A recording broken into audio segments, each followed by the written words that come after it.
me yake damu ki ne kike ta fushi? Ko kuma dan jiya na miki faɗa akan yanayin zamantakewar mu shine ranki yake ta ɓace kike ta kuncin rai? Shiru ma magana ce a yin Hausawa. Wannan ma ai ba matsalar ka bace, ba damuwa ka bace dan ka shigo ka same ni a cikin irin wannan yanayi. To din me ka waɗannan maganganu? Shikenan kawai shikenan da na miki misali da Salma shikenan sai ki tada hankalinki.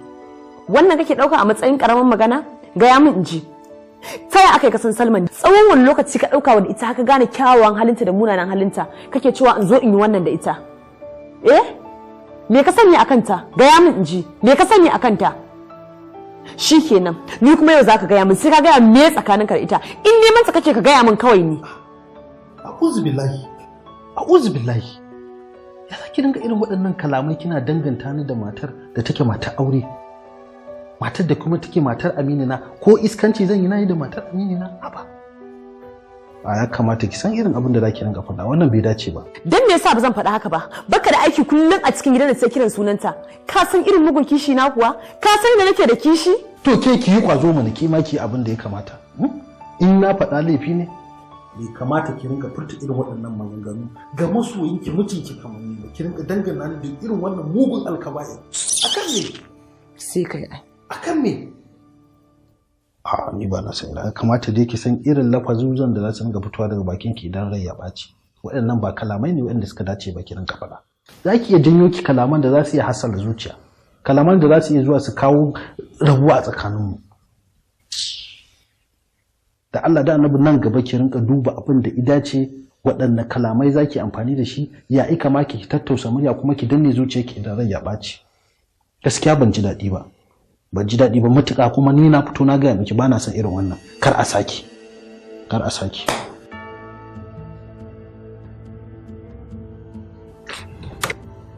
Assalamu alaikum.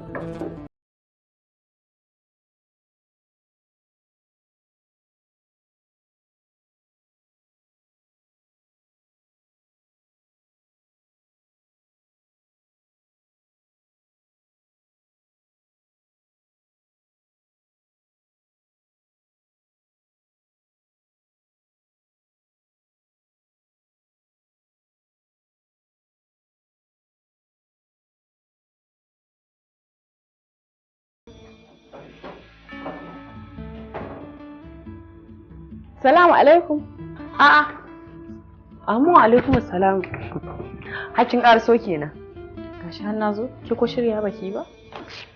Wallahi in gaya miki ko shirya ban yi ba, amma yanzu dudu shirin na minti nawa ne. Yanzu zan shirya in fito da fatan da kin ci abinci a gidanki. Daga gida na fa nake ta za in baro gida ban ci abinci ba. Kuma ma ni bana kaiwa karfe 9 ba ci kariya ba. Don wallahi tallahi babu abin da na dafa a cikin gidan nan ba abinci. To ai ko yan hutu ne dama, ko yan gayu ne sai san da kuke so kuke tashi. Zan yau ke ce a gidan nan ba da sassafe? Wallahi. A wurin ku ne sassafe. Karfe 11 ne safe? Ni karfe 7 ma na tashi na fara aikace. Aike kina da kokari. Kowa ya san kokarin. Wasu su kwanciya suke su bacci ba abin da ya dame su. Ta yaya mutum zai kwanta ya ta bacci ba zai tashi aikin gaban shi ba? Ai bai yi ba. Ina jiran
gani a layin ku. Da sassafa ka? Karfe 9 fa yanzu. Kamar yaya? To ai ni gani nake ma kamar na makara. Kwana ne fa ina zumuɗi ina ta hanzari kan ma a ce na abu. To shikenan. Yanzu zan je wurin Malam Habu mai gadi. Idan kaga ya fita sai ka shigo. Sannan zan shiga kicin. Zan sa Hadiza aiki. Lokacin sai ka shigo cikin ɗaki na. To shikenan. To.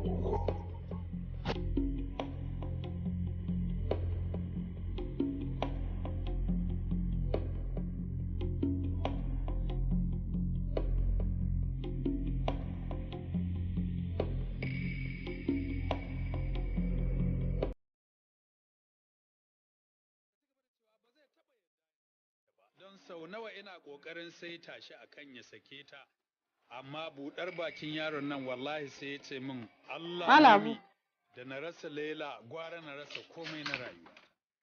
Don Allah ne kaɗai ya san yadda nake jin ta. So nake karɓo min biredi a waje. To, iya rayuwa babu na ita 200. ba. To shikenan. Haka fa kullum yake ce min. Don haka na gaji na zuba wa sarauta.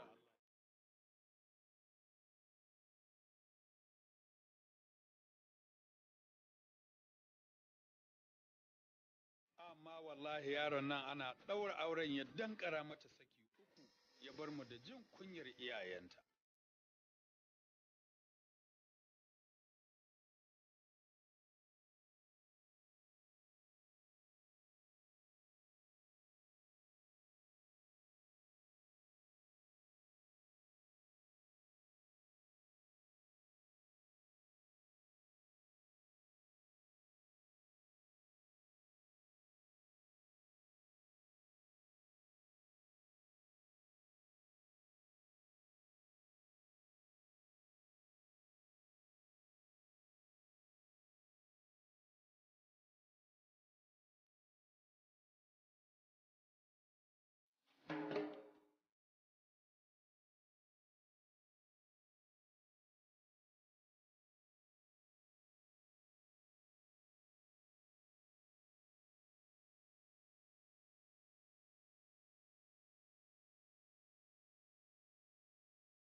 Ya naga ka zauna kaman ba a ɗakin Saudatu kake ba.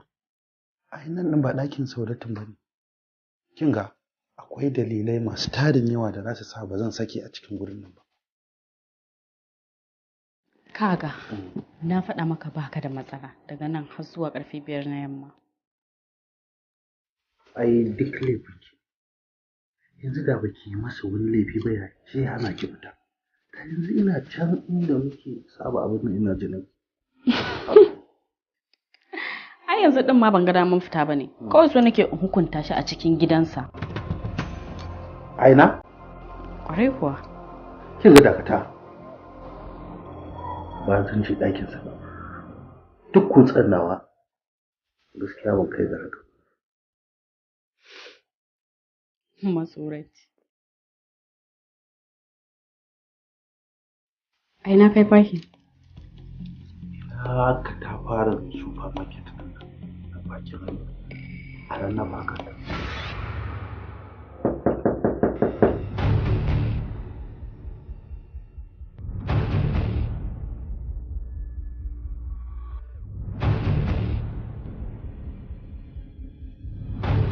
Ka ji wani dan bakin ciki ko?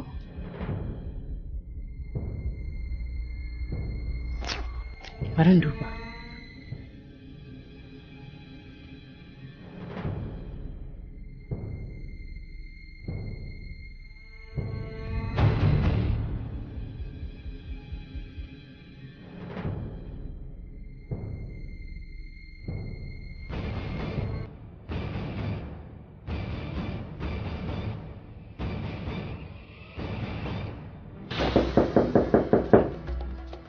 Waye?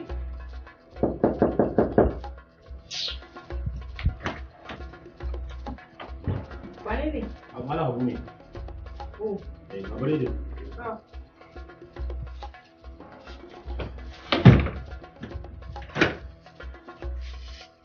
Hadiza.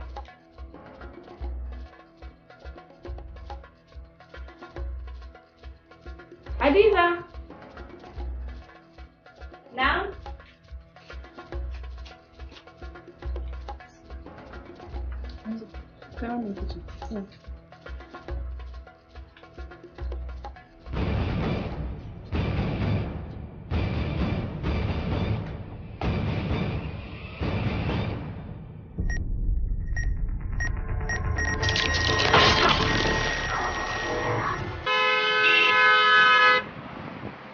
Wallahi, dama yunwa nake ji ban ci abinci ba. In san haka na fito ban karya ba. Anyway, bari in samu maka abin da za ka ci. Abin da zan ci ko abin da za mu ci? Ai ni kaka damu, already ina da abincin ci. Ah, to shi ke.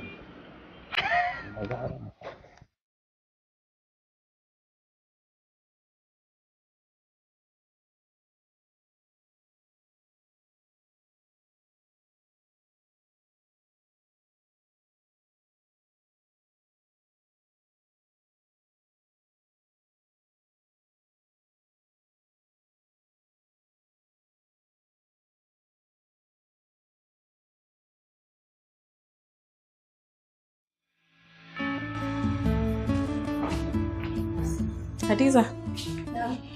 Kin gama da ayyukan naki? Na gama. Na canje na. Gasin. To ki rike. Ki je gidan Anta Amina da shi. Zan kira ta akwai sakon da za ta baki kawo mu. Ta.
Ta mu je falo, gidan ya zama namu. To ke da aiki ko ba? Tuntuni na tura ta wace anguwa can nesa bayan za ta dawo ba. Salma ba ki da kyau.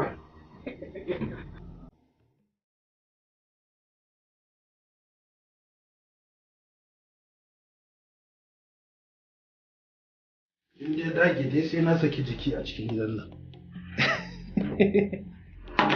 Gaskiya idan ba kai sake wanda nake so ba akwai tawaya a cikin jin daɗin mu. Ya kamata ka dinga jin ka kamar a gida. A'a, ai ji na din nan kamar a gida ne fa ba zai yi wallahi. To ka ji kamar a hoto. To, dama kenan.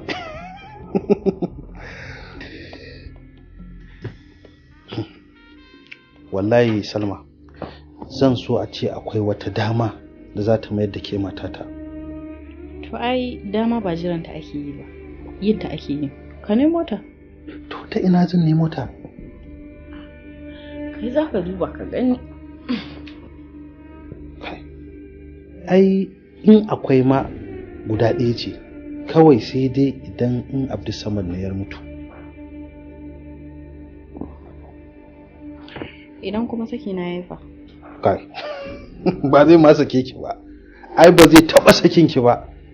Samu a ce ya sake ki. Shikenan daga an sake ki kawai sai a ganna kuma na to ina neman auren ki. Haba Salma, ai da kunya.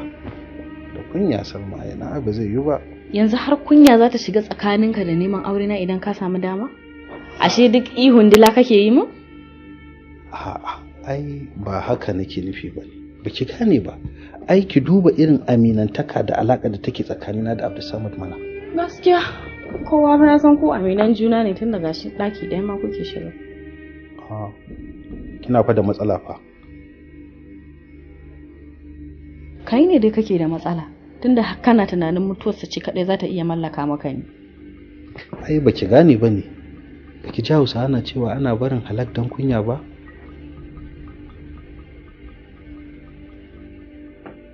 Aw. Dama kana da kishin masu kunya ban sani ba. Kwarai da gaske mana. Ai kunya ina an kika zo nan to kin zo makura. Na ga alama. Alama mai kunya. To yanzu tunda ka ce mutuwarsa ce kadai za ta iya mallaka mu ga juna, to ya za a yi mutu? Ta ya ku zai mutu? Sai lokacin sa yayi. Au, kana nufin za ka iya jira har lokacin da kwanansa zai kare? Ba za ka iya kirkirar mutuwansa ba? Ke Salma, mijinki ne ba? Haba Jafar, abokinka ne fa, kuma ga ka a gidan shi a ɗakin sama. To ai wannan daban, wannan wani abu ne daban, amma zancen mutuwa kuma ai. Baka tunanin inda zai iya sani zai iya mutuwa, musamman idan ya ji kai ne? Ba ma zai ji ba, ba ma zai ji ba. Wannan wani irin zance ne haka kike yi haka? Haba.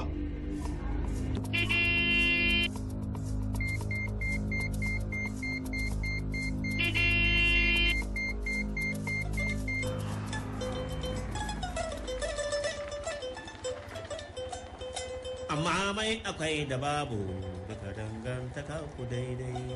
Allah ike faɗan haka ba ni nake faɗa ba. Lafiya lawa gida, lafiya lawa lai. Ahab, ka zauna kana jiran mutuwansa. Idan shi bai mutu ba kai ka zo ka riga shi mutuwa. Waye ga miki zan mutu? Ai mu mutuwa ba yanzu ba tukunna. Ina irin mutanen da ake cewa masu nisan kwana. To ni ne jagoransu. Kai dai ba a yi wa mutuwa kuri. A Salma bar wannan tukunna, ai mu da sauran lokaci.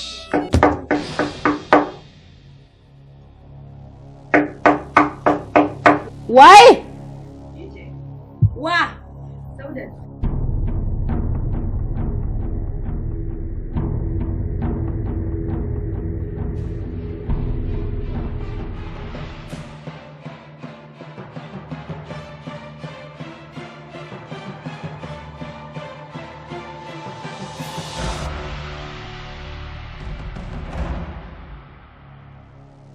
Manya-manya. Ke ce haka ko waya babu? Da kin zo kuma baki same ni ba fa. Kin manta kin ga kin ce kin yi laifi a cikin gidan nan an baki sati daya babu ke ba fita? Yaushe ma ya san magana kawai yake yi. Kin san da fa. A da ba.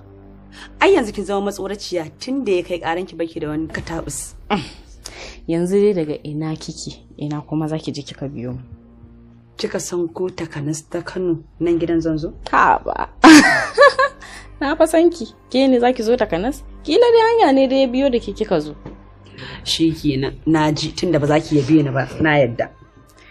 Zan yabe ki duk ranar da kika yi abin yabo. Duk ranar da kika taso kika zo takanas kika zo gidana. Kwantar da hankalinki. Insha Allah kanan nan zan fara abin da zaki yabe ni. Allah ya sa a dai rika rama makura aniyarta. Daga ina? Wallahi daga gida nake. Ke da mai gidan ne kuke ɗaya? Ni kadai. Zan je gidan wata friend ɗina ne in je in duba kayayyaki. Kawai sai na decide bari fara biyowa ta gidan nan gan kafin mu wuce. Kaya suturu? Ko kina so ne? Ina da su da yawa ko ɗinki ban kai bakin gan su jibge a ɗaki. Kin ga ma akwai wani da na siyo mana guda 2 bari in je in ɗauko sai. Ba matsala.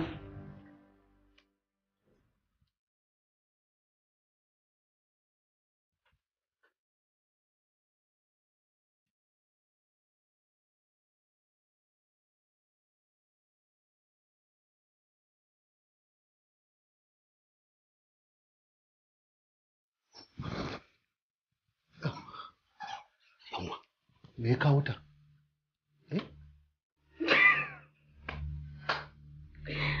Hanya ce ta biyo da ita. Wai gidan ƙawarta za ta je shine ta biyo ta nan.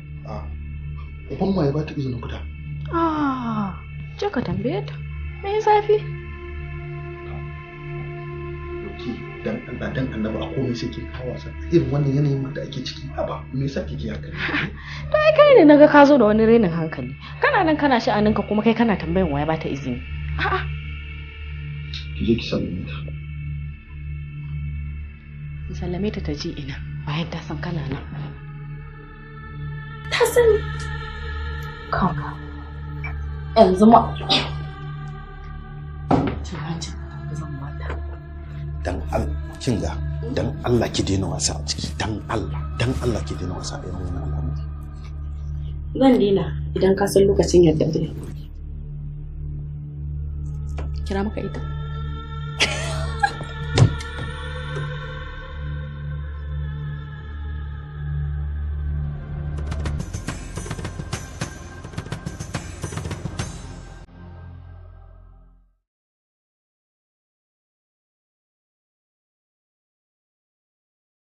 Kin gamsu?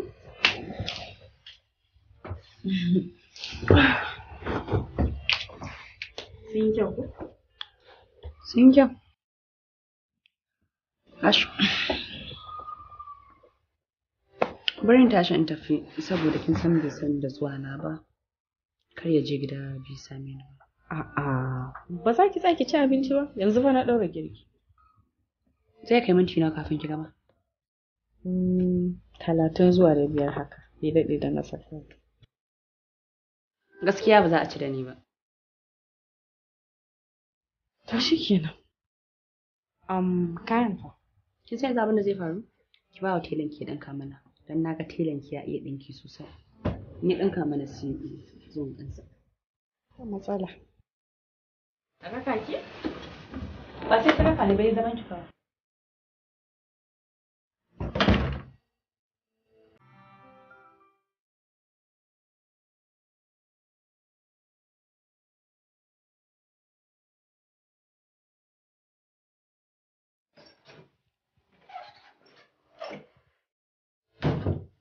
Ta tafi? Wai wanka za ta yi. A ina za ka ɓoye idan ta shiga ban ɗaki sai ka fice? Wanka? Akan me za ta yi wanka a gidanki? To ka sani ko ita ma daga gidan saurayinta take? Wai ke dan Allah yaushe za ki san ma'anar abin da ake nufi serious? Ya za a yi muna cikin irin wannan hali amma kina kawo wasa a ciki? Haba Salma.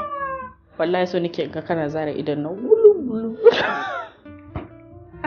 Ta tafi ko koya? Ta tafi. Sai da na leƙawa naga ta fice.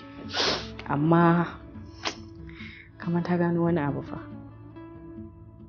Me ke gani?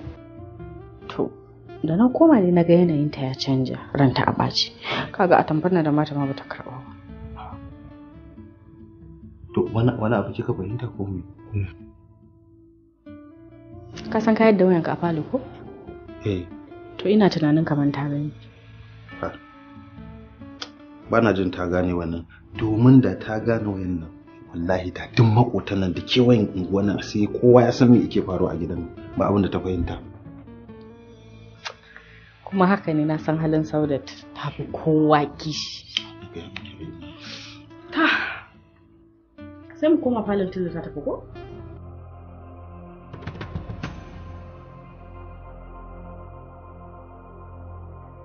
Ba ta taɓa wayan nan ba. Allah ko? to kima daga kanin kawai ana jiwa sai ki hakikanin cewa lalle ta taba ba. Ai babu wani maganan ma to me ma za ta yi tunanin ma me za zai kawo mai gidan nan. Saboda tana zaton ita ma tana da shi ko? Me din? Ko kowa san. Ke kina da problem wallahi tallahi. Ina da problem. Waye? Abdulsamad ne.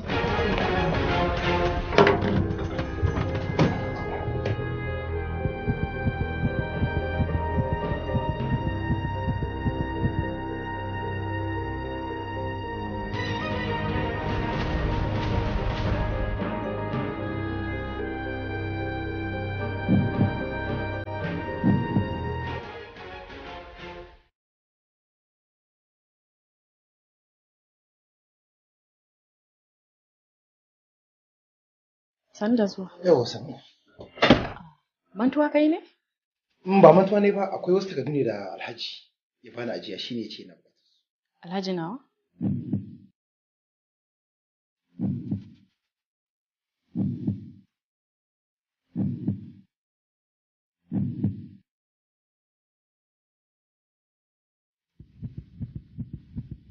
Wai takardun menene?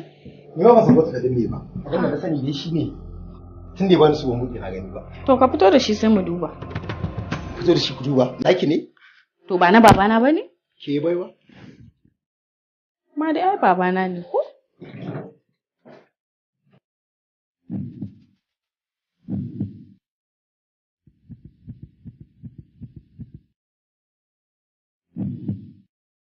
Kai, ai so nake in yi hanzari ne yanzu kuma.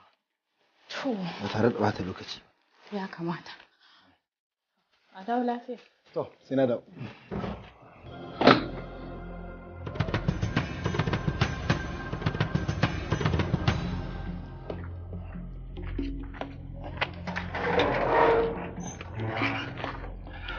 Zo mu je.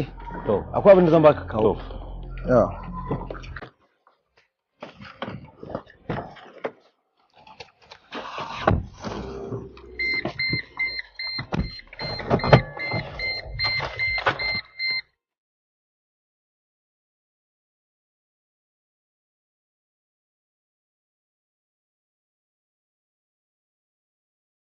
Ina kake? Ina kake? To fito ya tafi.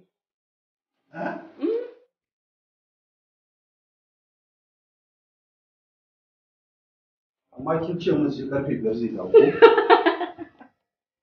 Me na dariya? Razin da ta yi lokacin da ka ji muryarsa shi ne nake tunawa yake bayan dariya. To kuma shine sai baki dariya? Kuma sai ba ba. Ai ka san an ce duk abin da aka kubuta bayan a razana abin dariya ne ko baka taba lura da haka ba. Na dai lura kina da matsala wallahi. Ya za ki gama bari na sakankance cewa mutumin nan ba zai dawo ba sai bayan wani lokaci. Bayan ke ma alhalin baki da tabbas dan haka. A wallahi baya dawowa. Yanzu din ma wai wasu takardu ne da babana ya bashi da dadewa ya aji shine yazo a gurguje fa ya dauka ya fita. Sauran me kake yi? Gidan nan akwai wuraren buya kala-kala iri-iri. Daga ni fa sai kai. Ni duk abin da zai zama na cewa akwai rashin kwanciyar hankali a ciki bana ciki gaskiya. Hatsari ne ai. Ha? Dama ya za a yi hankalinka ya kwanta gida daga ni sai kai. Ana gabas kina yin yamma. Ana da yamma ina yin gabas. Yanzu zo ka bani labari. Labarin me zan baki? A ce kawai muna zaune mu biyu ne sai mu gan shi akan mu kwatsam ya zo. Allah isa riba ki da danyen kashi. Wannan muguwar magana ce. Sambatunan naki sabo ne ki daina yi. Haka ma da na ji gaba na da kika sai na bugawa ina cikin gurin. Allah ya kyauta. Kin san wani abu? Kina da problem. Allah kina da. Ba za ki taɓa yin abu wanda ya kamata a ce na hankali kin nutsu na tashin hankali ba yake mai da komai wasa. Normal nake.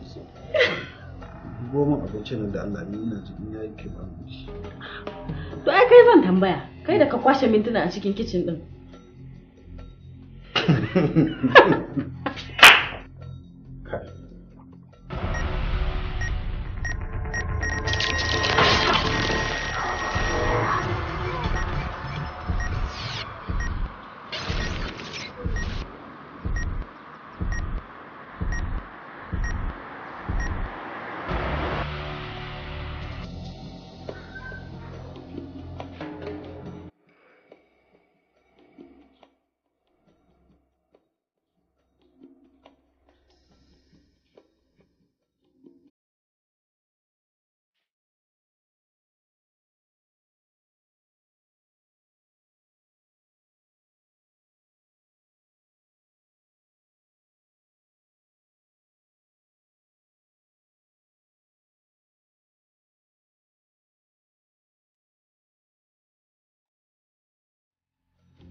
A kamun nan.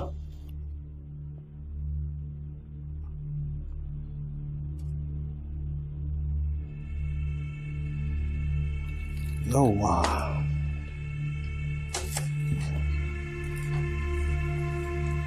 In ka maka ruwa ko? A ba ruwan tukunna, ai na fi damuwa da abincin. An gaya miki ban karya ba.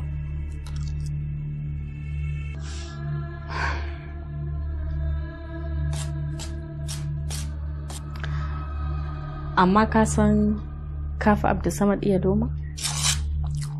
Loma kadai na fi shi?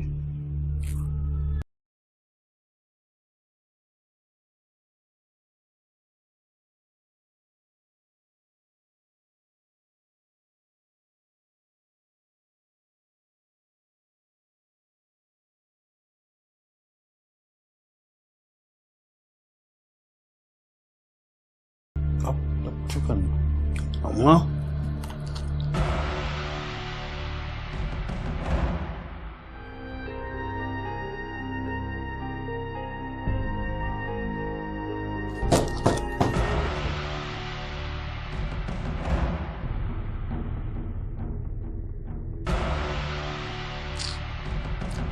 waye? Hadiza ce.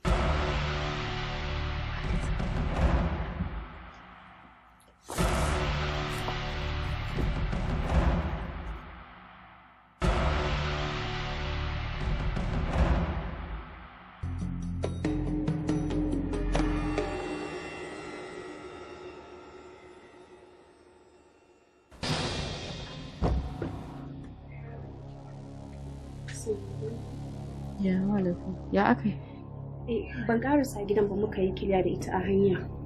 Ta ɗauko ƙawayenta a cikin mota. Shi ne sai na sauka a daidai sauri.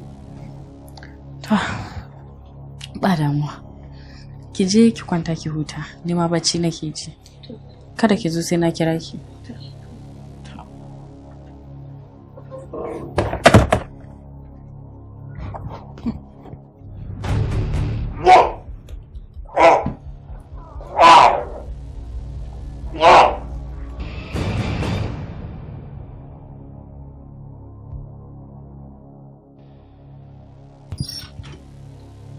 Salamu alaikum.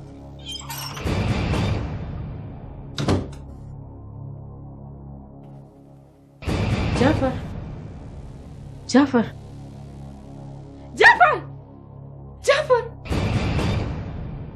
Jafar! Inna lillahi wa inna ilaihi raji'un. Na shiga uku. Jafar. Jafar kakka mutumin a gida.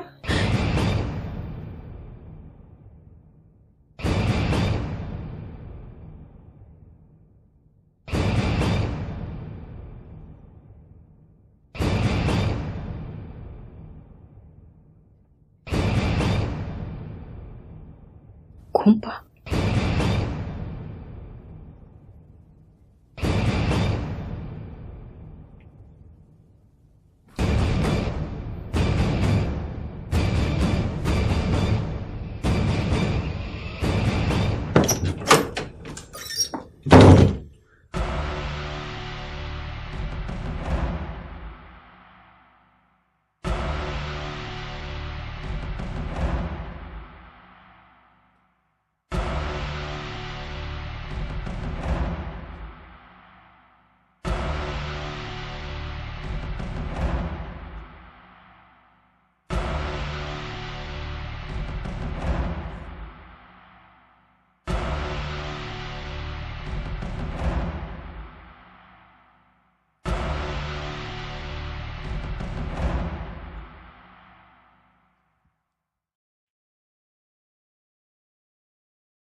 Miss.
Ki daina zub da hawayen zargi.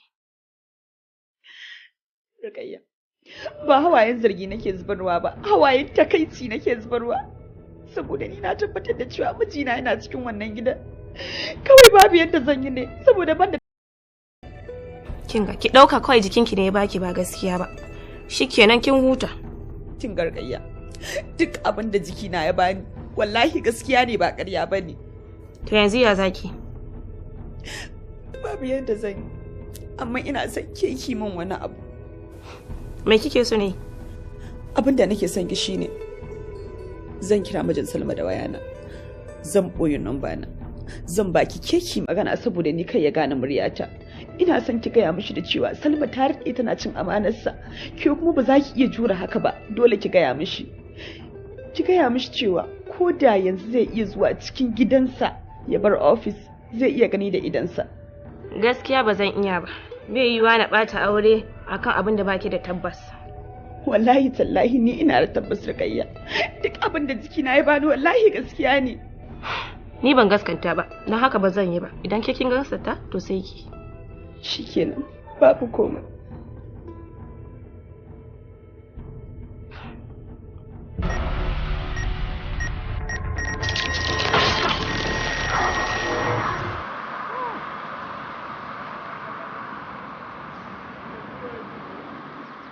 Halo? Na kira ka ne game da matsalarka, kai da matarka.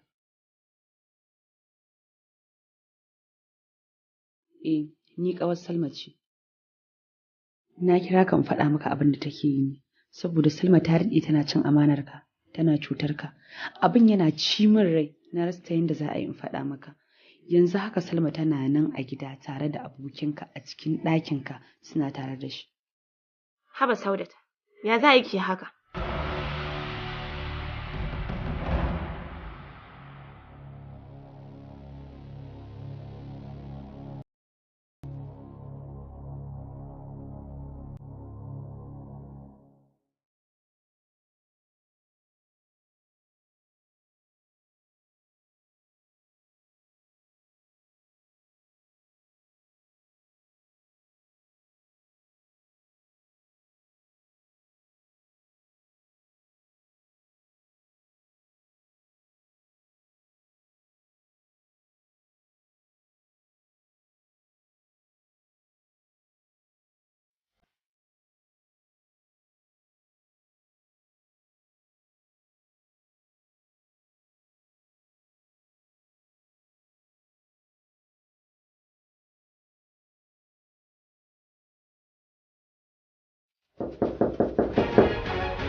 Waye? Abu ne.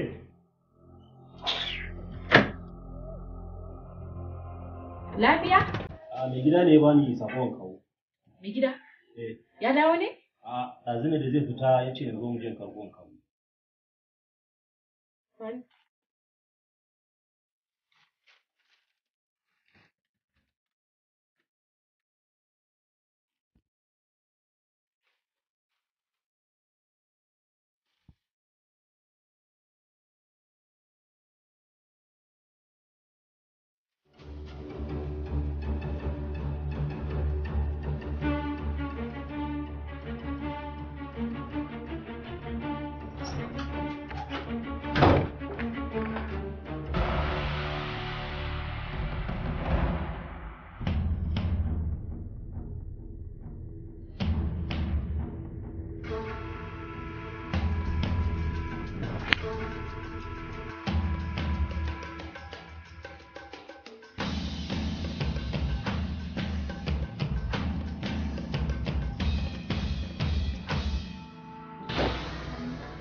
Nan da fitowa hajiya. Yawa.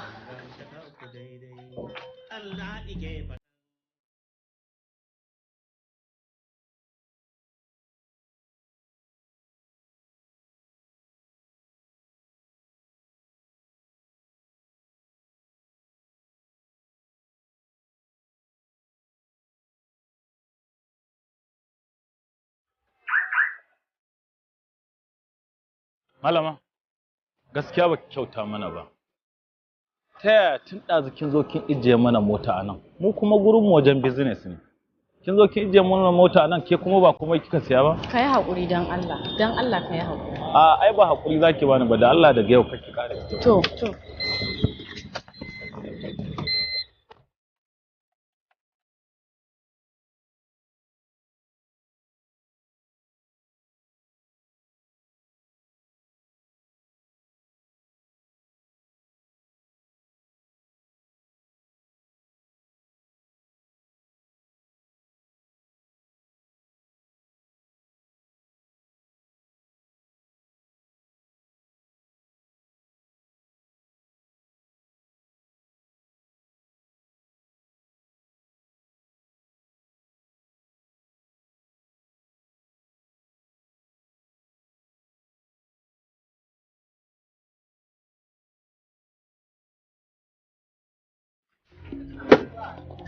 Sanda zuwa. Ina makullin gate ɗin nan. Gashi nan.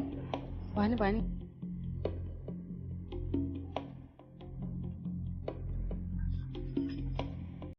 A bude ko? To bude.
Na bincike na gano a cikin jajjagen nan ne guban nan take. Me na miki ke so ki kashe ni? Ni kuma kashe ki? Me kika man da zan kashe? Ke zan tambaya. Me na miki kike so ki kashe ni? Wallahi anti ban taba amfani da guba ba. Ko? Kuma ban taba ganin shi ba. Ban kuma san ya yake ba. To bari ki ji. Wallahi idan ke baki yi yunkurin kashe ni ba, ni sai na yi yunkurin kashe ki. Kuma idan na kashe ki na kashe banza saboda babu abin da za a min, ina da daurin gindi da ba wanda ya isa min magana. Ki gaya min gaskiya, me na miki so ki kashe ni? Ba ni na sa miki ko. Wallahi ta ba.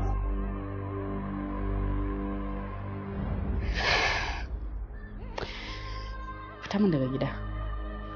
Dan Allah anti ke hakuri. Fita min daga gida. Ba ni na sa ba, dan Allah ki hakuri. Idan baki fita min daga gida ba zan dauko wuka in cika miki. Fita daga gida! Ki fita na ce ko?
Bude min kofa mana.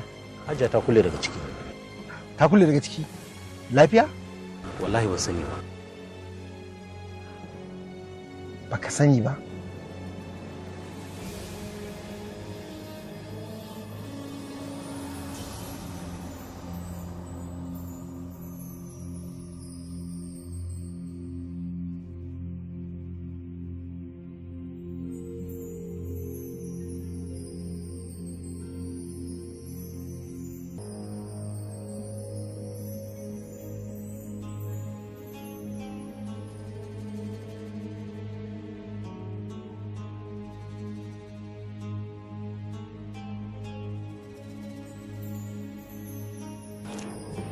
Dama tana haka ne to karɓi muri.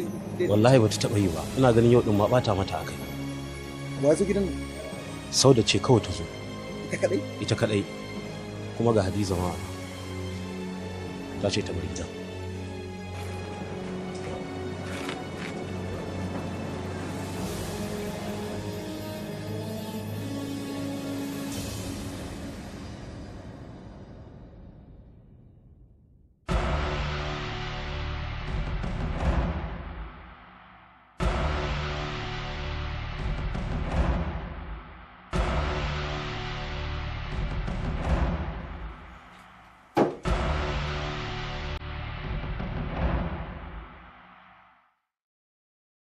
Salma.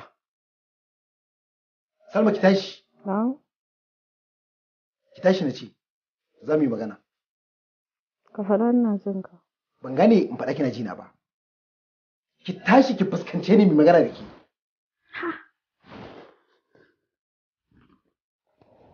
Ya ina bacci zaka zo ka tashe ni kuma ka hauni da tsawa. Haba Abdulsamad. Ina so miki tambaya kuma ina so ki bani amsa. Ba wani bacci da kike yi. Baccin munafunci kike yi don kina ɓoye wani abu. Munafurci kuma? Ki gaya min. Me dalilin da sace kora Hadiza? Me yasa na ga motar Jafar a haraba gidana? Yanzu waɗannan dalilan guda biyu har sun isa ka jefe da kalmar munafurci? Ba iya kasa ba kenan, suna da yawa. Amma wa'annan nake so in tambaye ki yanzu ki bani ansa.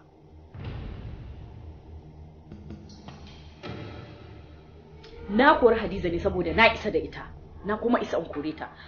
Jafar kuma zaka iya ka kira shi ka tambaye shi me ya kawo motar shi kofar gida. Ba zan kira shi in tambaye shi ba, ke nake tambaya kuma sai kin bani ansa. Ki bani ansa na ce.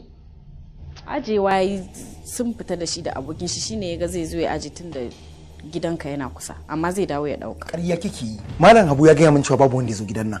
Tun safe. Ya aka bi ga Jafar ba? Ta ya za a yi ya gan shi bayan ka ɗauki Malam Habu kun tafi ka bashi sako ya da shi gida? Ya za a yi ga zuwan Jafar? To naji. Me yasa kika kowar Hadiza? Abdusam, saboda na kori yar aiki shine zai zama abin sa'in sa tsakanina da kai? Ƙarya kike yi. Kin yi abin da baki taɓa yi ba a gidan nan. An gaya min cewa ke da Jafar kuna tare a cikin gidan nan. Jafar yana cikin gidan nan. Ki gaya min a inda kika ɓoye shi. Inna lillahi wa inna ilaihi raji'un. Ya kake jefa na da zargi?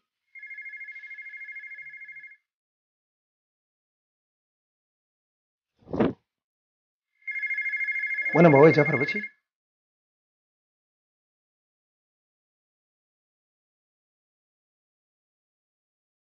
Ko ita ma kina nufin cewa kawo ta yi a aje mishi? Eh? Ki gaya min ya aka wayar nan ta zo nan. Haka ne. Ya tabbata. Ya tabbata kuna cin amanata. Da ke da Jafar. Ko? Kina matsayin matata. Shi kuma amini na. Kuna cin amanata. Mene muku? Ki gaya min laifin mene muku? Ni ci amanar ka ba. Ina kika boye shi? Ki gaya min inda kika boye shi? A ina kika boye shi?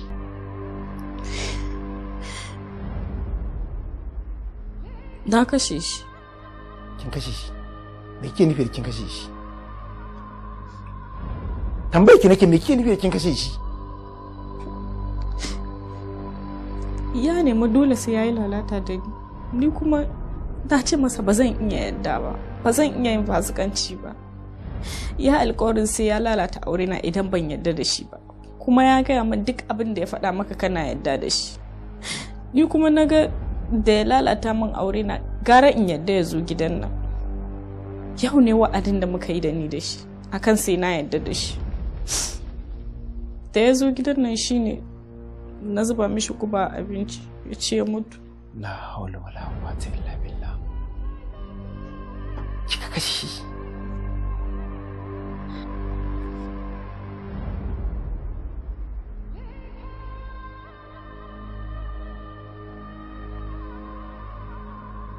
Ina yake? Yana kicin.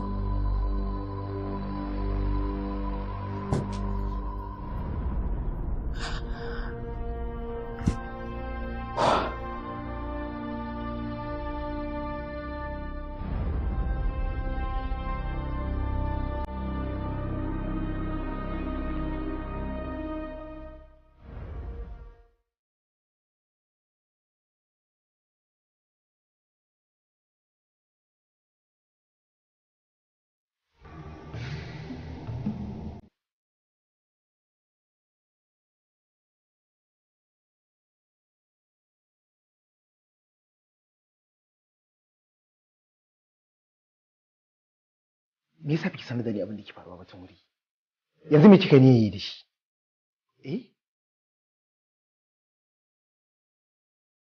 Me kika yi ne da shi? Dama niyata in saka shi a mota, in kai shi can wani wurin aje shi in dawo gida. Ya saki tunanin cewa wannan babban al'amarin zai iya karewa ta hanya karama irin wannan kawai? Me fara da tunaninki? Me yasa biki gaya min cewa yana neman ki da irin wannan abu batun farko? Ya zaki tunanin cewa kisa shine maganin wannan matsalar? Ya dake sai ya ci amanar ka. Ni kuma gani nayi wannan hukuncin ne daidai da shi. Oh my god. Ya Allah. Ka yi haƙuri. Ni ba zan iya cin amanar ka ba. Gara kawai ne ka miƙa ni ga hukuma su kashe ni. Amma ba zan iya cin amanar aure ba. A'a. Zan san yadda zan yi. Ba zan miƙa ki ga wata hukuma ba. Zan fita da gawar daga gidan nan. Zan aikata abin da kika yi yi. Amma kin san me nake so? Ki kokari ki fita waje. Ki tabbatar da cewa Hadiza bata shigo ba. Sai ki sauri ki kulle kofar. Kin ji ko? Sauri.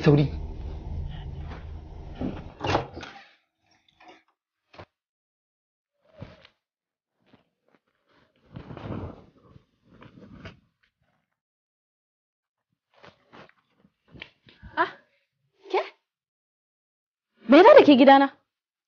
Kuɗin mota na zo ɗauka ta zan tafi gida. Ba ni na sake neman ki ba, bana son ƙara ganin ki a cikin gidan nan.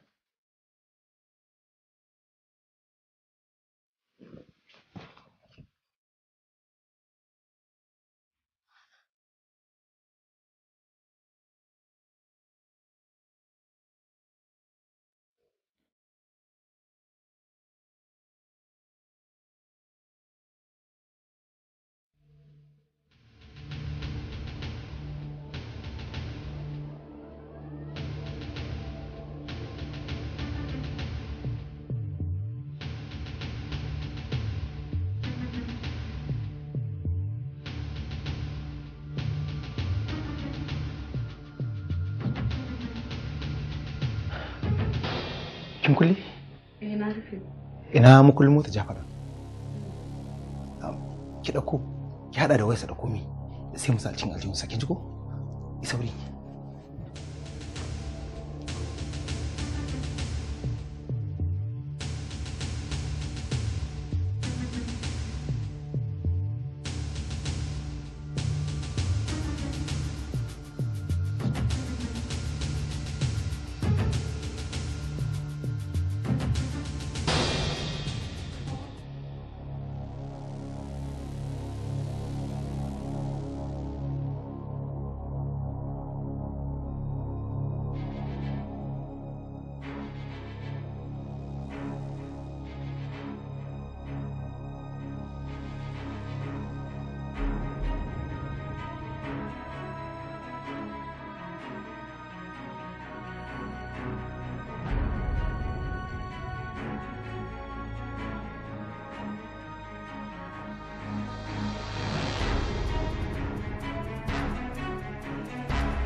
sun amince su yi aiki tare domin samar da jituwa a tsakaninsu da kuma sannan za a ci gaba da ganawar bayan azumin Ramadan.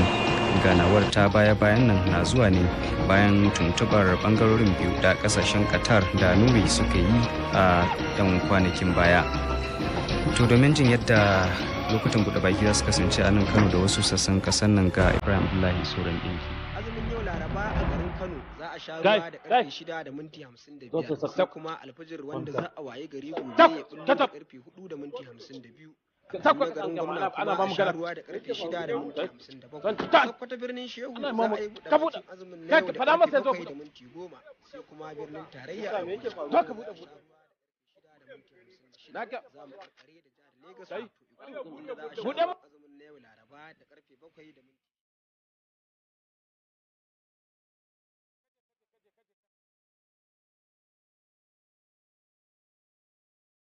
Mu za ga ka in ka sake za kwan ciki yawa ne wallahi kai mu za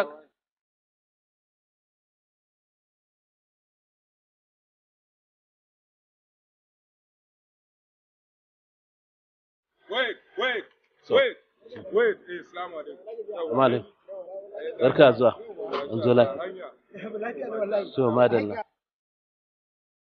bismillah ga wannan ma ba kuɗi muka zo karba ba aiki muke bud kawai ake so zo ka bude mana bur muna magana alhaji malam kai dan Allah ka mai da wannan kuɗi naka wa tambaye kuɗi a'a da an taimaka ba ma san kuɗin ka zo ka bude mana bur zo nan da dai kun taimaka dai a'a ba kai ma taimako ai shine taimako na aikin ma wannan ka buɗa mana bur malam ka buɗa da kanka ka mai da kuɗin ka sake zan kama ka da ka ba mu cin hanci ka buɗe bun na ga ma in kana da gaskiya me na kin buɗe bun ka ga ba wannan fa you are under arrest kala arrest him kai zo kai ga mota sashi shiga mota arrest him kai sashi mota sako shi a mota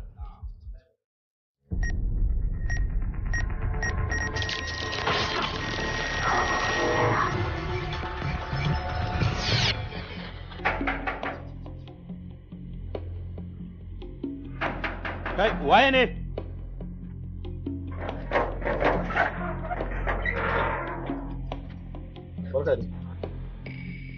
Yau sanin ku da zuwa. Yi mana jagoranci zuwa cikin gida. Alhajin yanzu ne ya fita. Matar gidan tana nan? Eh tana nan. Mu shiga. To bismillah.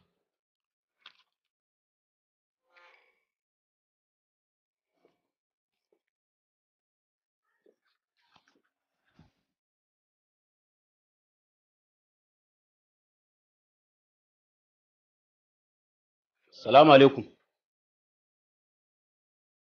Mala Habu ne.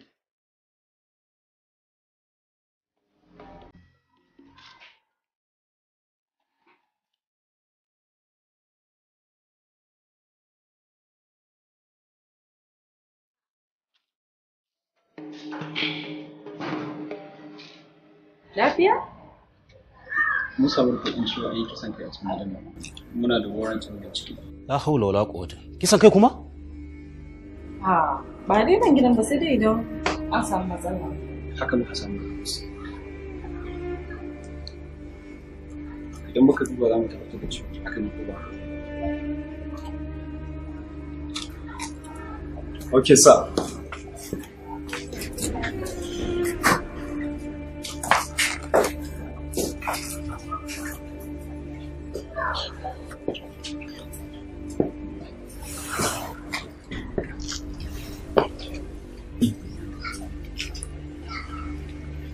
Dan Allah waye mana sharrin nan. Me yasa za a ɗauki kowane gida a zo a yi muku sharri? Wataƙila wanda ya mana wannan cunan ya tsane mu ne yasa ya mana haka. Baki ji daidai ba. Wanda ya sanar da mu baya son jinin Jafar ya tafi a banza ne.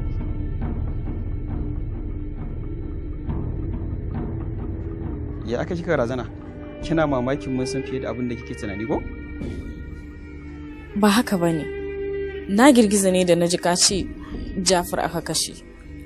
Wani Jafar? Kai wane Jafar kake magana? Jafar Yusuf.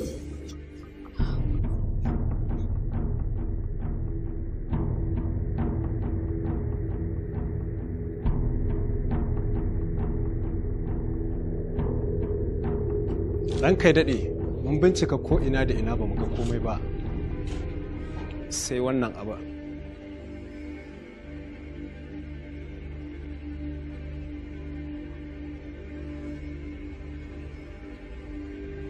Jafar A. Yusuf, ga ATM card ɗinsa yana ina. Ni gaskiya wannan ba daga gidana aka ɗauko shi ba. Ya za a yi ku ɗauko abu ku shigar da shi cikin gidana ku ji tsoron Allah, haba dan Allah. Tabdijan, kin zo da gagarumin raina hankali. To za ki ga yadda ake wasa da hankali. Domin sai kin yaba wa aya zakinta. Kin ga? Kawai abin da ya fi miki ki gaya mana gaskiya.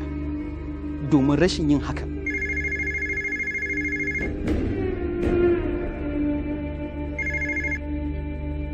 Hello? An ga gawa? Okay.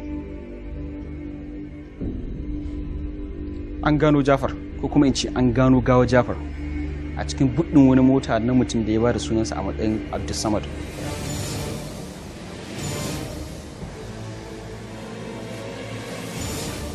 Inna lillahi wa inna ilaihi raji'un. Abdulsamad. Abin da kuka aikata kenan? Kun kashe mutum kuka sashi a cikin mota za ku je ku jefar da shi? Me yasa kuke tunanin wannan abin za ku iya tsira? Wallahi Allah ba mu muka kashe shi ba. Wallahi ba mu bane. To ki sani mun kama ki da tuhumar laifin yin kisa. Ki adana kalamanki wataƙila in lauyan ki zo za su miki amfani. A rasa. Ba mu bane wallahi. A rasa. To an dauki hijabi na mana.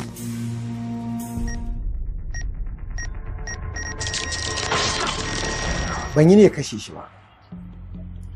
Lokacin da janatar da shi yana yunkurin yi wa matata fyaɗe, shi ne na fusgo shi. Ina fusgo shi sai na dake shi da kafata. Sai kansa ya haɗu da bango, ya faɗi kawai ya nuni. Wallahi bayan da ne ya kashe shi. Amma me yasa bayanin ka ya saba da na matarka? Matarka ta ce mana kana gida, ya kira ka a waya, ka ce bari ya jira ka, ya ƙara so ya same ka a gida. Da ya same ka a gida, ya faki na kofar gida, shigo cikin gida ya same ka.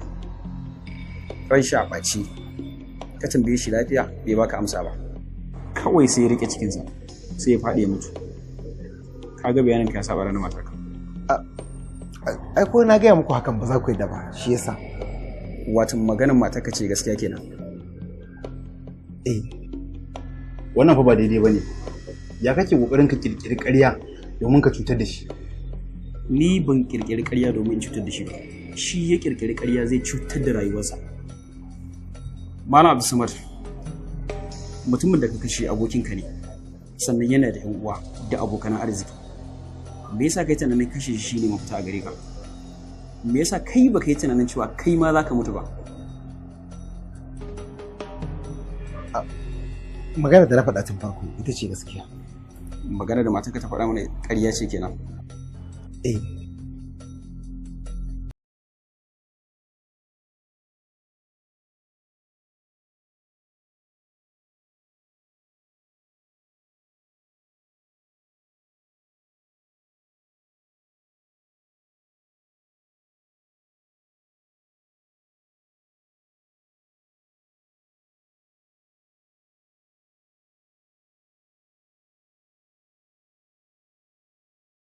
Ok, zan so magana da su ma dama. Wato Abdulsamad ya amsa cewar shi ya kashe wannan mutum. A'a, shi abin da ya kashe shi ba. Ya za a ce ya kashe shi, ina shi idan ya kashe shi wannan. Ba da niyya ya kashe shi ba. Ya same shi ne yana yunkurin yi wa matarsa fyaɗe. Sai bige shi, sai ya bigi gini, sai ya faɗi. Inna lillahi wa inna ilaihi raji'una. Yanzu shi ma kashe za a yi? A'a, ba za a kashe shi ba. Idan har ya tsaya a gaban alkali, alkali ya yarda cewar ba kashe shi da gangan ba, ya dai yi niyyar ya kare mutuncin matarsa ne, shi sa ya ture shi ya mutu. To in Allah ya da ba mu da matsala. A wani kotun ba rasa? A irin wannan kotun? Abinda za mu yi na da shi kokari za mu kai shari'an nan kotun musulunci, domin a musulunci ne kare haƙƙin matarka ga kowane irin cin mutunci ya zama jihadi, kuma haƙƙi ne ma da ya rataya a wuyanka. Gaskiya ne, ai mutunci uku shi ake karewa: mutuncin addininka, mutuncin neman abincinka, mutuncin idan za a keta wa iyalinka mutunci. A gaskiya ba gaskiya ya faɗa ba. Me kike nufi? Abin da ya faru, Jafar ya mutu ne tun da daɗewa kafin Abdul Samad ya shigo cikin gidan. Inna lillahi wa inna ilaihi raji'un. Kinga tun da ke kina gidan. Don Allah ke magana dalla ki faɗe da abin yake don Allah. Me yasa kika ci haka? Abin da na fahimta akwai alaƙa tsakanin anti da Jafar domin na yi satan jin maganganun da suke yi. Maganganu ne na soyayya. Soyayyar ma mai cike da shauki. Ke ba wannan aka tambaye ki ba. Ana tambaye ki ta ya aka yi ya mutu. A'a. Guba ya ce.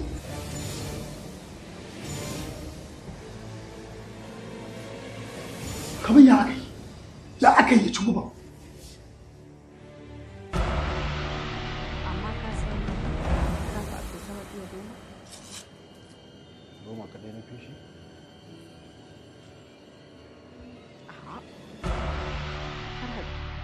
Can bayan an jima sai ta zo ɗakina take tambaya na ya aka yi guba ya shiga cikin abincinta. Koko ni na zuba mata a cikin jajjage.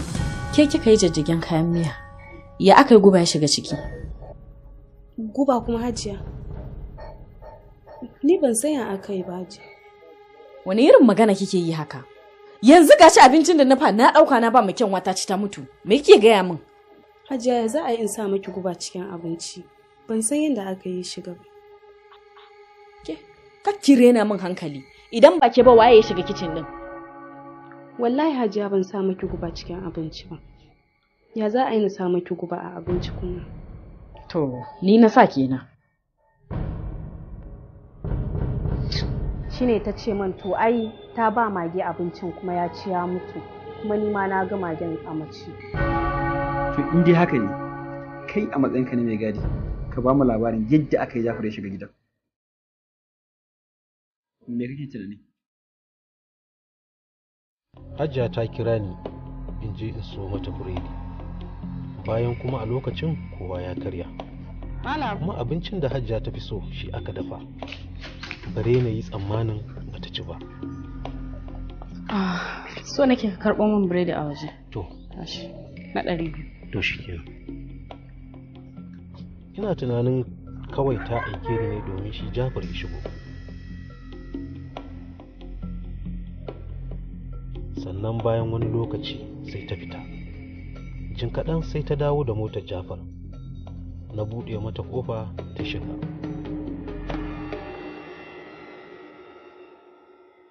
To a wannan fitan da ta yi ne, kafin ta dawo, sai ni kuma na shiga gidan ta ƙofar baya.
Da na fita waje, sai na kira ƙanwar mahaifiyata domin na koma gidanta. Bayan ta koro Hadiza, sai na tsaye da ita a yunkurinta na barin gida. Alhaji ya zo yi ta hon, sannan ta zo ta buɗe. To ina tunanin ta koro Hadiza ne, saboda tana neman yadda za ta yi da gawa. Amma fa ni ban ce ita ta kashe shi ba. Gaskiya ba ita ta kashe shi ba. Sannan a lokacin da Alhaji ya dawo, ta buɗe gidan ya shiga, ni ma na shiga gidan. Na zagaya ta baya, sannan na ji tana faɗa ma Alhaji cewa ita ne ta saka guban domin ta kashe shi, saboda ya nemi ya yi lalata da ita. Ko kuma ya ɓata mata aurenta ta wajen yi mata sharri wajen Alhaji, wanda hakan zai iya sawa ya sake ta. Dangane da bayanan da kuka yi, Jafar ya shigo gidan Salma ne da sanin Salma, sannan ta dafa masa abinci ya ci. Wannan abincin yana ɗauke da guba, wanda hakan yasa ya ce mutu.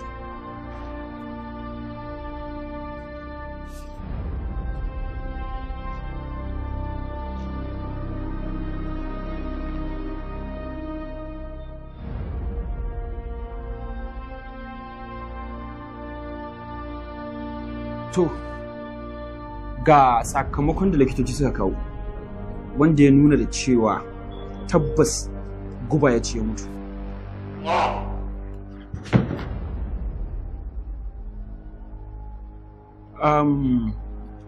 Kai mai gadi, a matsayinka na mai gadi, za ka iya faɗa mana mutane nawa da suka shiga gidan? A iya sani na, matar Jafar ce kawai ta shiga gidan. Na ga shigarta kuma na ga fitowarta. Okay.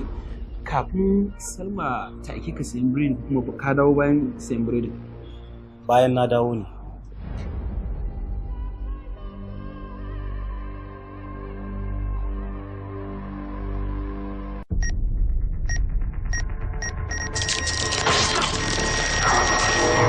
Salma.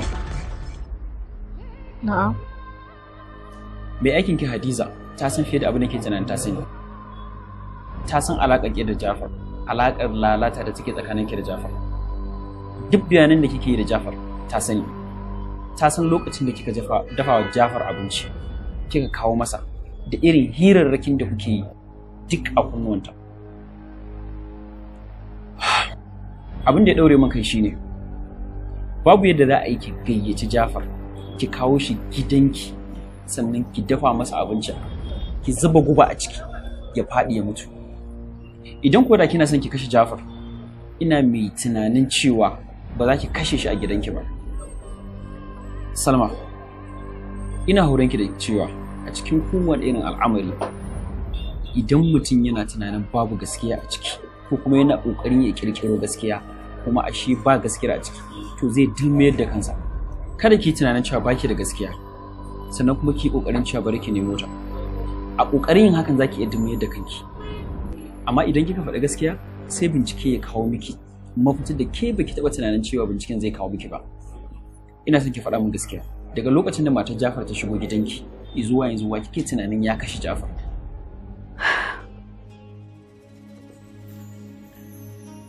Muna zaune a falo da ni da shi ta kwankwasa kofa. Sai na umarci shi da ya shiga sama. Na san yadda aka yi, na ruɗe ta, na ɗauko mata atamfa. Na yi mata wayo na ce mata na siyan mana atamfa ne don kawai in ɗauke hankalinta. To amma ba mu san cewa Jafar ya manta wayarsa ba. Okay. Baki gano wani abu a tare da ita ba cewar ta gano mijinta yana cikin gidan? Gaskiya na zargi ta gane, saboda har sai da ne wa Jafar magana. Na faɗa mishi kamar yanayinta ya canja daga lokacin da na shiga sama zuwa lokacin da na sauko. Amma sai mun musu ya ce ba haka ba, don idan da ta gane da duk makwabta sai sun ji labari, saboda tsananin kishin da take da shi. To ashe a rashin sanin Jafar ya bar wayarsa a falo. Ban sani ba ko ganin wayan ne ya canja yanayinta, sannan ba ta yi murna a tamfan da na bata ba. Dan da na bata ta umarci ni da in kai mana ɗinki ne bayan na san Saudat babu wanda yake mata ɗinki sai mai ɗinkin ta Ruqayya. Iya abin da ya faru da ita kenan a wannan ranar? To. Okay. In mun ɗauka cewa ba ke kika zuba gubar ba, wa kike zargi? Gaskiya ba na zargin kowa. Don ko mai aiki na ban kawo a kai ba. Saboda babu yanda za a yi ta san idan ne girki a gidan nan kowa yana ci, har ta yi tunanin zuba guba a ciki. Idan ta zuba kaga kowa zai mutu kenan. To ni ban kawo kowa a kai na ba. Ban san taya aka yi guba ya shiga cikin abincin nan ba. Okay. Tun daga mutuwar Jafar zuwa yanzu, babu wani abin da ya taɓa ɗaure miki kai? Gaskiya na fahimta. Menene? Alaƙata da Jafar ta yi ƙololuwa. To amma jiya lokacin da Abdulsamad ya dawo ba lokacin dawowansa ba ne. Kuma da ya dawo ya sanar min da cewa wata ce ta yi mishi waya akan cewa da ni da abokin shi muna cin amanarsa a cikin gidansa. To abin da ya ci gaba da ɗaure min kai shine wace ce wannan wanda ta yi mishi waya. Bayan babu wanda ya san Abdulsamad yana cikin gidana. Ina tunanin na san wanda ya kashe Jafar.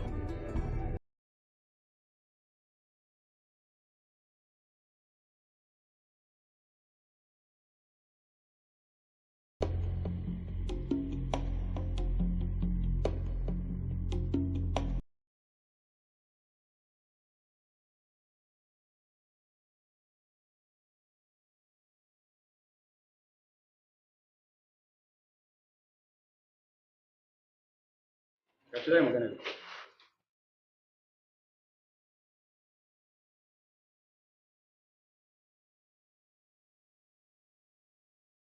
Hello?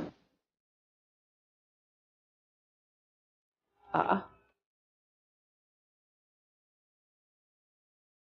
Ni ban sani ba.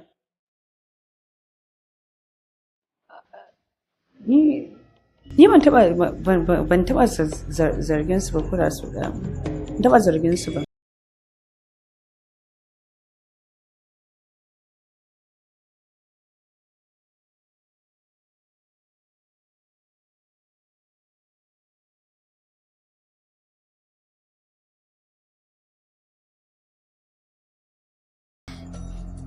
Mun kama ki da zargin kashe mijinki dalilin neman ƙauraki da ke matar abokinsa.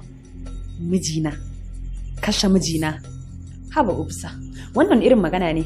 Oke dan iyayen shi sun ɗauke ka sun shiga da kai ciki sun baka kuɗi shine za ku dawo da laifin kisan kaina? Ya za in kashe mijina? Ha, ka ji wata magana fa. Ha, a rasa. Kaga ubsa, duk abin da suka duk abin da suka baka a rayuwa zai iya karewa, kuɗi zai kare amma gaskiya ba zai taɓa karewa ba. Wallahi ba inda kashe mijina. Ya ga kashe mijina to. Yanzu shi kenan duk abin da masu kuɗi suka yi shine daidai, shi ko talaka babu ruwan shi ko ya shiga masifa. Aka ce kai ne kanin wanda aka kashe ku? Rai ni kanin sa ne, uwan mu ɗaya uban mu ɗaya da shi. Kana son a kashe wani a madadin yayanka ko kuma a kashe ainihin wanda ya kashe yayanka? Gaskiya ni na fi son a kashe wanda ya aikata laifin. Ina son ka san da cewa amfanin hukuma kenan. So tari mutanen da muke zargi da laifi ba su suke da yin laifi ba. Saboda haka jiyo.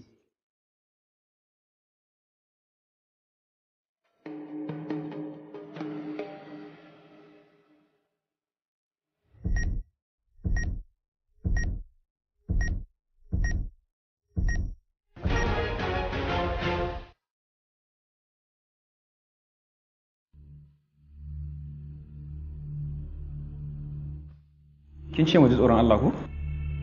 Wallahi ku dinga jin tsoron Allah. Ku dinga jin tsoron Allah ko me za ku. Amma ni wallahi ban kashe mijina ba.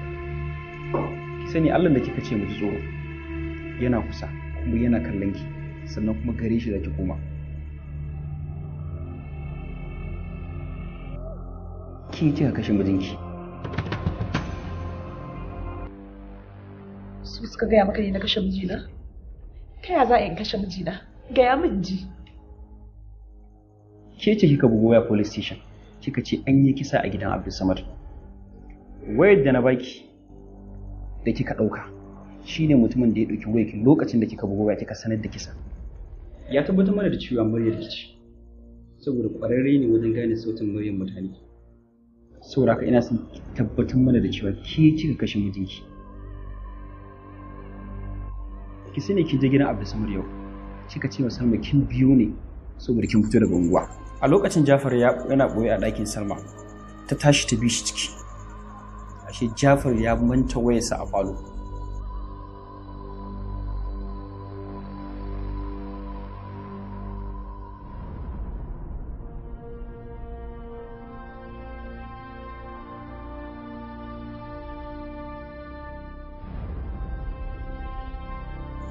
Kika ɗauki wayar kika dudduba kika tabbatar da cewa wayar mijinki ce kika yi amfani da wannan damar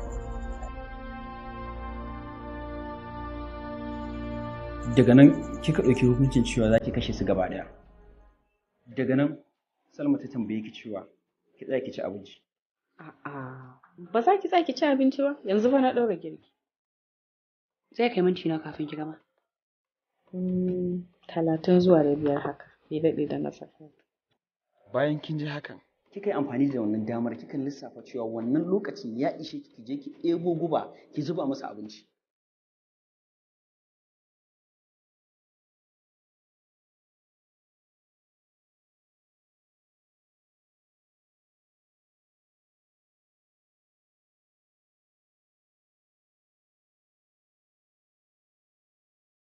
Da yake kin san gidan kamar yadda kika san yunwa cikinki, kika salala kika zo kika zuba gubar.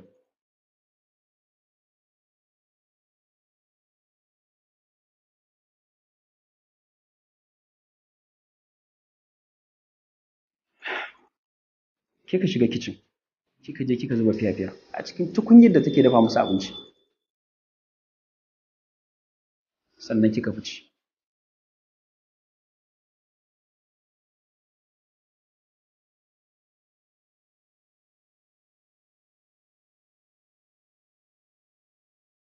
Ke kaɗai ce kika san dalilin da ya sa kika kashe Jafar.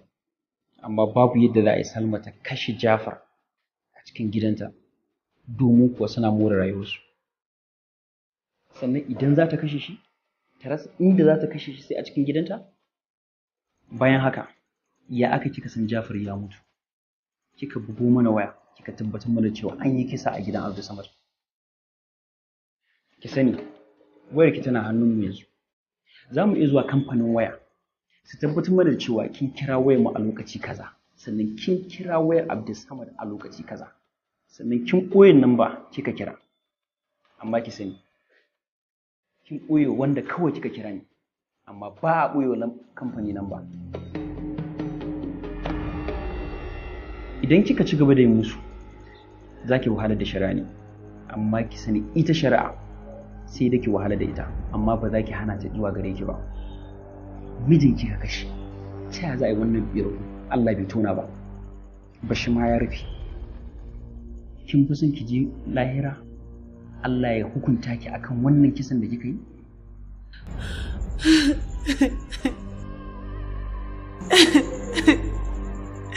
Inna lillahi wa inna ilaihi raji'un. Na cuci kaina, na shiga uku.